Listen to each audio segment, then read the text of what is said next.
আপনার স্কিনে কি ফাউন্ডেশন বসছে না, কে কি বা প্যাচে দেখাচ্ছে, একটু পর পর উঠে আসছে, অথবা কিছুক্ষণ পর আপনার স্কিনটা কালচে দেখাচ্ছে? এই সকল সমস্যার অনেকগুলো কারণের মধ্যে একটা অন্যতম কারণ হচ্ছে আপনার ত্বকের ধরন অনুযায়ী ফাউন্ডেশন চুজ না করা। চলুন তাহলে আজকে আমরা জেনে নিই কিভাবে আমরা আমাদের ত্বকের ধরন অনুযায়ী ফাউন্ডেশন চুজ করব বা কিভাবে চিনব। আজকে আমরা আলোচনা করব অয়েলি স্কিনের জন্য আমরা কিভাবে ফাউন্ডেশন চুজ করব। চলুন তাহলে শুরু করা যাক। ফাউন্ডেশন চুজ করার সবচেয়ে সহজ উপায় হচ্ছে ফাউন্ডেশনের প্যাকেজিং বা বোতলের গায়ে যে লেখাটা থাকে।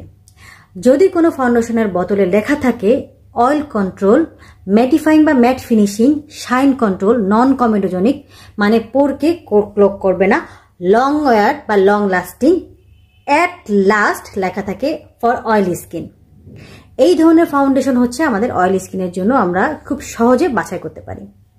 2 নম্বর হচ্ছে টেক্সচার দেখে ফাউন্ডেশন চেনা।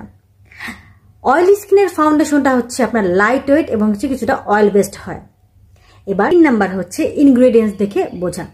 যারা আরেকটু যাচাই বাছাই করে ফাউন্ডেশন কিনতে যাচ্ছেন তারা হচ্ছে এই দিকটা একটু খেয়াল করবেন।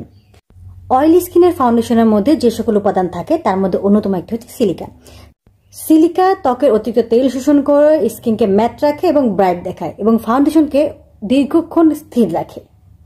এরপর যে উপাদানটা থাকে সেটা হচ্ছে কেওলিন ক্লে। এটা একটা প্রাকৃতিক মাটি, এটা ত্বকের তেল এবং ময়লাকে শোষণ করে, পোর্সকে পরিষ্কার রাখে এবং ব্রেকআউট কমাতে সাহায্য করে। একনি প্রোন স্কিনের আপনদের জন্য এটা খুবই উপযোগী। এরপর যে উপাদানটা খেয়াল রাখতে হবে সেটা হচ্ছে স্যালিসিলিক অ্যাসিড। এটা খুব মিনিমাল উপাদানে থাকে। যে সকল ফাউন্ডেশনে স্যালিসিলিক অ্যাসিড থাকে সেই সকল ফাউন্ডেশন অ্যাক্টিভ প্রোন আপনদের জন্য ভালো। এটা অয়েল কন্ট্রোল করে, ব্রেকআউট কমাতে সাহায্য করে। তবে এটা কিন্তু অতিরিক্ত ব্যবহারে স্কিনটা শুকিয়ে যেতে পারে। সেক্ষেত্রে যে সকল ফাউন্ডেশনে অল্প পরিমাণ আছে সেটা ভালো, আদারওয়াইজ কিন্তু সেটা ইউজ করা যাবে না। আরেকটা উপাদান হচ্ছে নায়াসিনামাইড বা ভিটামিন B3। এই উপাদানটা যে সকল ফাউন্ডেশনে থাকে সে সকল ফাউন্ডেশন অনেক ন্যাচারাল এবং স্মুথ দেখায়, কন্ট্রোল সহ নর্মালাইজিং একটা ইফেক্ট দেয়।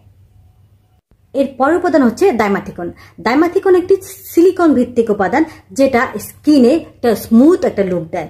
এছাড়া প্রাইমার বা ফাউন্ডেশনকে অনেকক্ষণ যাবত স্থির করে এবং টেক্সচার এবং পোর্সগুলোকে খুবই অল্প শো করে। আশা করছি আপনারা বুঝতে পেরেছেন কিভাবে আপনারা ত্বকের ধরন অনুযায়ী ফাউন্ডেশন চুজ করবেন।